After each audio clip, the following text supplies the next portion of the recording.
Reordering of sentences की ऐसी शानदार सी ट्रिक, कोई भी पीवाईक्यू उठा के किसी भी बुक का कोई क्वेश्चन उठा के देख लीजिए, ये ट्रिक आपके हर एक क्वेश्चन में अप्लाई। ये क्वेश्चन आपके 2024 में पूछा गया है। 4 तरह के प्रश्न आपके पेपर में आते हैं, इससे बाहर नहीं आते हैं। क्वेश्चन मार्क दिख रहा है, बिल्कुल दिख रहा है।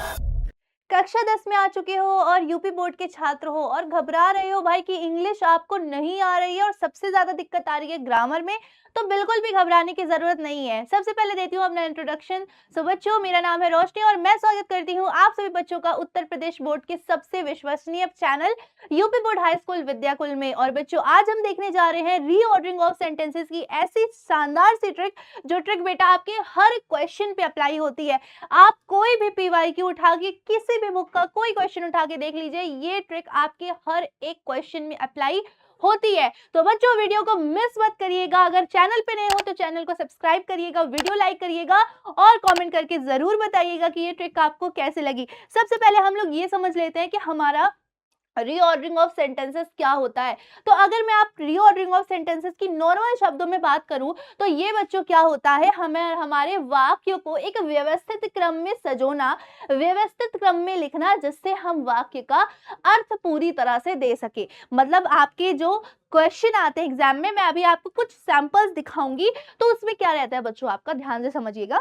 उसमें आपके जो वर्ड्स रहते हैं वो इधर उधर दिए रहते हैं और आपको उन सभी शब्दों को एक ऐसे क्रम में लगाना होता है जिससे आपके जो सेंटेंस है उसका एक सही अर्थ मिल पाए। जैसे मैं अगर कुछ सैंपल्स यहाँ पर दूं तो यहाँ पे ये देखिए, ये क्वेश्चन आपके 2024 में पूछा गया है और देखिए यहाँ पे इन्होंने कैसे इन सेंटेंसेस, इन वर्ड्स को अलग अलग इधर उधर लगाया है।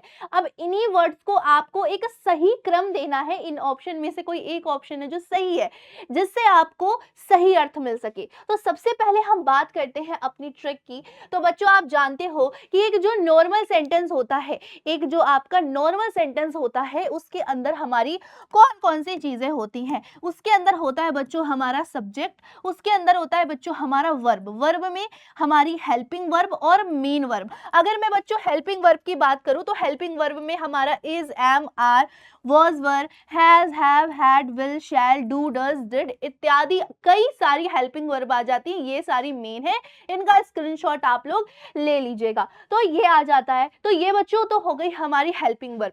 मेन वर्ब क्या होता है बच्चों? मेन वर्ब वो होता है वाक्य में जो भी काम होता है वो हमारे मेन वर्ब के अंतर्गत आता है। तो मेन वर्ब ये हो गई और ऑब्जेक्ट ये हमारा नॉर्मल सेंटेंस होता है। फॉर एग्जांपल जैसे he is writing a letter, क्या? He is writing a letter मतलब वह पत्र लिख रहा है। अब इसमें देखिए, ही हमारा सब्जेक्ट हो गया, इज हमारी हेल्पिंग वर्ब हो गई, राइटिंग हमारी मेन वर्ब हो गई और अ लेटर हमारा ऑब्जेक्ट हो गया। ये तो आपका नॉर्मल सेंटेंस होता है, नॉर्मली जो आप पढ़ते हो। लेकिन आपको सेंटेंस कैसे फेस करने पड़ते हैं, बहुत सारे अलग अलग। तो हम इसकी एक ट्रिक लेकर के आए हैं कि आपको क्वेश्चंस को कैसे करना है। विद इन अ सेकेंड आप देखते कैसे आप क्वेश्चन का जवाब टिक कर सकते हो। तो बहुत ध्यान से मेरे साथ देखिएगा कि आपका कोई भी क्वेश्चन आए, ये क्वेश्चन हर एक क्वेश्चन पे ये ट्रिक अप्लाई होगी। सबसे पहले आपको आपके क्वेश्चन में क्वेश्चन मार्क ढूंढना है, प्रश्नवाचक चिन्ह ढूंढना है। मान लो मिल जाए तो आपको ढूंढना है क्या उसमें क्वेश्चन वर्ड है, क्वेश्चन वर्ड ढूंढना। क्वेश्चन वर्ड जैसे what, where, why, what, how etcetera मिल जाने पर ये स्ट्रक्चर आपका अप्लाई होगा। Question word, helping verb, subject, main verb और ऑब्जेक्ट। और आपको सिर्फ ये 3 चीज मिल जाए तो जिस ऑप्शन में भी ये 3 चीजें सीक्वेंस वाइज मिल जाए उसको टिक करके आगे बढ़ जाना। फिर उसके बाद दूसरा है हमारा, मान लो अगर ये नहीं मिला तो आपको ढूंढना है हेल्पिंग वर्ब। हेल्पिंग वर्ब अगर क्वेश्चन मार्क है तो हेल्पिंग वर्ब ढूंढना। हेल्पिंग वर्ब मिल जाए तो उसके बाद सब्जेक्ट ढूंढना। और ये हेल्पिंग वर्ब और सब्जेक्ट, हेल्पिंग वर्ब अभी मैंने थोड़ी देर पहले यहाँ पे आपको बता दिया है कि ये हमारी हेल्पिंग वर्ब्स होती हैं। हेल्पिंग वर्ब मिल जाए तो इसके बाद सब्जेक्ट ढूंढना, ये दोनों मिल जाए और जिस ऑप्शन में भी ये दोनों सीक्वेंस में हो उस ऑप्शन को टिक कर देना। इसके बाद मेन वर्ब और ऑब्जेक्ट। बात मैं क्वेश्चन मार्क की कर रही हूँ। मान लो अगर क्वेश्चन मार्क ही ना मिले, आपको क्वेश्चन में क्वेश्चन मार्क ना मिले, क्या ढूंढना? उसके बाद आपको ढूंढना है ये नॉट।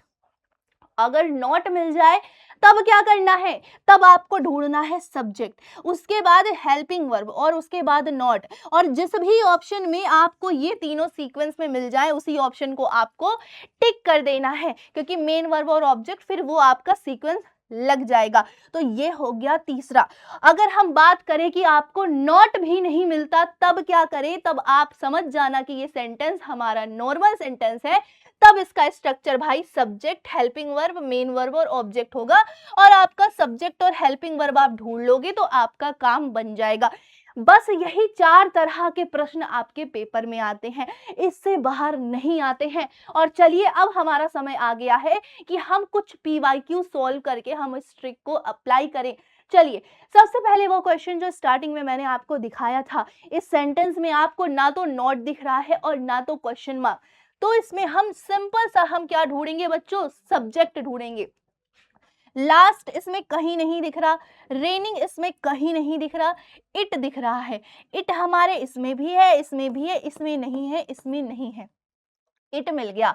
अब ढूंढो क्या इसमें हेल्पिंग वर्ब है, बिल्कुल इट है, हेल्पिंग वर्ब होगी हैज, इट हैज। क्या इसमें इट हैज है, नहीं है। ऑप्शन डी हमारा क्या हो जाएगा, करेक्ट हो जाएगा। It has been raining since last night. बिल्कुल सिंपल सा। चलो भाई अगले सेंटेंस में देख लेते हैं, क्या इसमें हमें नॉट नहीं दिख रहा ना क्वेश्चन मार्क। ठीक है, सिंपल सेंटेंस है, 2024 का क्वेश्चन है ये, तो हम सब्जेक्ट ढूंढेंगे। ग्रेट हमें क्या इसमें कहीं दिख रहा है, नहीं दिख रहा।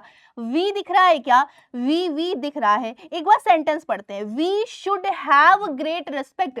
और बिल्कुल भाई ना वी इसमें है ना इसमें है ना इसमें है, ऑप्शन डी हमारा क्या हो जाएगा बच्चों, एकदम सही हो जाएगा।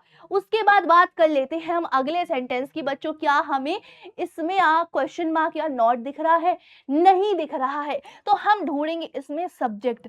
बिहेवियर क्या है, इसमें नहीं है। गॉट नहीं है। आई इसमें है, इसमें है, इसमें नहीं है, इसमें नहीं है। क्या इसमें कहीं हेल्पिंग वर्ब है, नहीं है। क्या बच्चों इसमें कहीं मेन वर्ब है, आई गॉट, तो आई गॉट यहाँ है, यहाँ नहीं है, तो ऑप्शन ए सही हो जाएगा। I got angry at his behaviour. चलिए आगे एक बार देख लेते हैं। उसके बाद है भाई हमारा 2024 का प्रश्न, क्या इसमें हमें क्वेश्चन मार्क दिख रहा है, बिल्कुल दिख रहा है। अब हमें ढूंढना है question word. Question word work there done will they have why. Why देखो ये हमारा मिल गया। अब हमें ढूंढना है, सबसे पहले वाई देखो सम में है। अब वाई के बाद मैंने क्या बताया था, हेल्पिंग वर्ब। वाई के बाद यहाँ पे हेल्पिंग वर्ब की बात करें तो विल है। वाई दे नहीं भाई, ये तो नहीं होगा। वाई विल, ऑप्शन बी हमारा सही हो जाएगा, ना तो सी होगा ना तो डी होगा। Why will they not have done their work. और भाई ये रहा हमारा अगला क्वेश्चन, जिसका जवाब बच्चों आप लोग कमेंट सेशन में बताओगे कि इसका हमारा क्या जवाब आज हो जाएगा। और ट्रिक कैसी लगी जरूर बताइएगा। वीडियो को लाइक करिएगा, कमेंट करिएगा, शेयर करिएगा, फ्रेंड्स तक जरूर पहुंचाइएगा। बच्चों ऐसी वीडियोस हम आपके लिए लाते रहेंगे जिसमें हम छोटे छोटे वीडियोस में आपके बड़े बड़े नंबर्स क्लियर करवाएंगे। तो बच्चों चैनल पे नए हो सब्सक्राइब करना, वीडियो को लाइक करना, कमेंट करना कैसी लगी आपको ट्रिक। मैं मिलती हूँ आपसे अगली वीडियो में, तब तक के लिए नमस्कार।